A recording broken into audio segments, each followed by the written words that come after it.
Hey everybody, in today's video I'm going to talk about how a new feature we've added very recently to the program. And we did a video on this, but I'm going to show you how it works in practice. So what it does is in the Stamp Data Manager, we're going to populate the database with a topic and text on each of these stamps. And what the feature does is it'll read the text on a stamp. It'll throw out any obvious information like the country, Canada, and the denomination.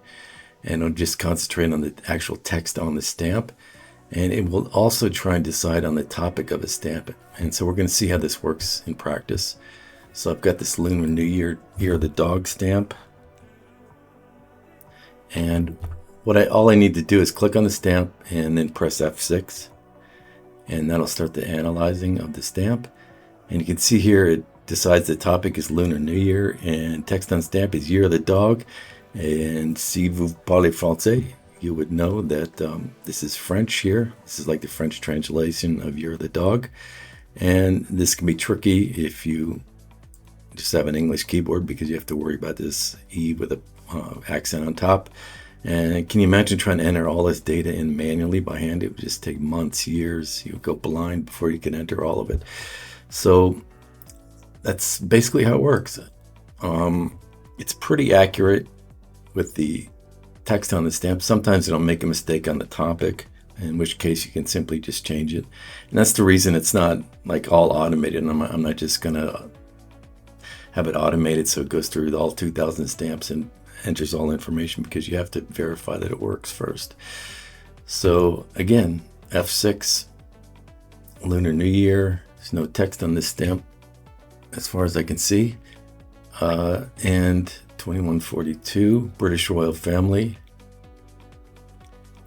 Already added these before. We've already added up to I believe around Scott number 2100, 2140 in Canada, and we're going to concentrate on the United States next.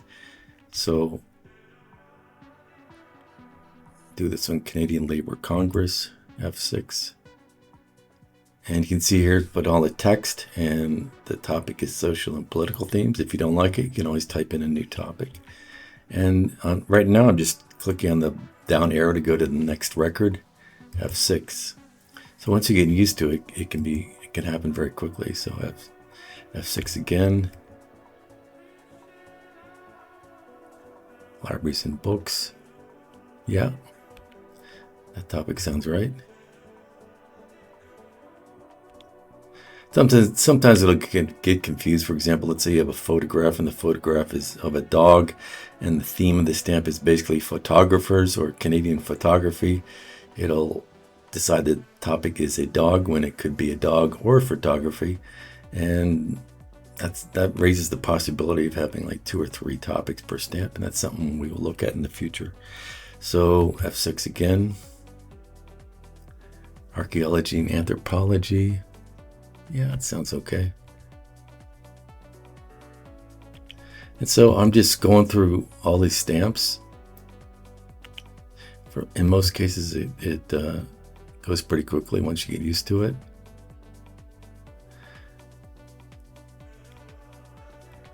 And there you go. Now, why is this valuable? Because, for example, let's take...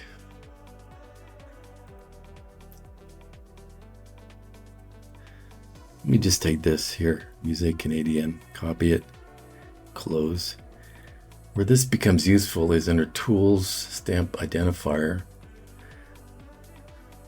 Let's say you just want to search on text on the stamp and you have realized, or you have noticed that Musée Canadien is on the stamp.